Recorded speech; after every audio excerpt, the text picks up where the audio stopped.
एक पुण्यातली महत्त्वाची अपडेट राष्ट्रवादी शरदचंद्र पवार गटाचे सर्वेसर्वा शरद पवार हे पुण्यातल्या मोदी बाग इथे आपल्या कार्यालयात दाखल झाले आहेत आणि इथे संभाजी ब्रिगेडचे प्रवीण गायकवाड, विकास पासलकर यांच्यासह काही मोजक्याच कार्यकर्त्यांच्या सोबत शरद पवार यांची बैठक सुरू असल्याचं कळतं। या क्षणाची एक महत्त्वाची अपडेट पुण्यातून चंद्रकांत फुंदे आपले प्रतिनिधी आपल्यासोबत जोडले गेलेत। चंद्रकांत, काय अपडेट? अपडेट हेच आहेत की शरद पवार आज पुण्यात आहेत, पुणे मुक्कामीच आहेत। त्यांचं मोदी बागेतले ऑफिस आहे तिथे येऊन बसलेत आणि व्हिजिटर्सना भेटतात।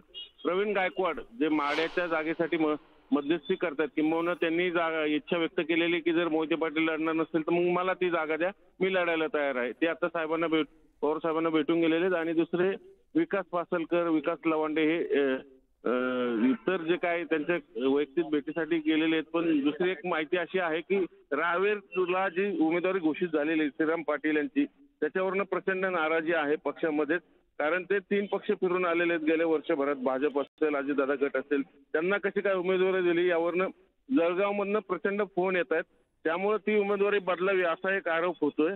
कारण तशी ती जागा खडसेंना दिली गेली आणि खडसेच भाजपमध्ये चालले गेलेले, त्यामुळे प्रचंड नाराजी आहे जळगाव युनिटमध्ये। आणि ती जे श्रीराम पाटील जे उमेदवार दिलेले आहेत त्याला प्रचंड विरोध होतोय पार्टीकडनं। नंतर सांगलीवरनं अनरेस्ट आहे, माड्याचा अजून निश्चित होत नाही। साताऱ्यात शशिकांत शिंदेंना जागा दिली पण ते विधानसभेला पडलेले आहेत।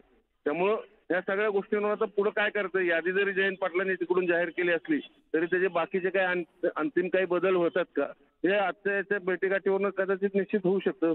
बदल होईल की नाही माहित नाही, पण जे नाराजी आहेत ते पवारांना येऊन भेटतात।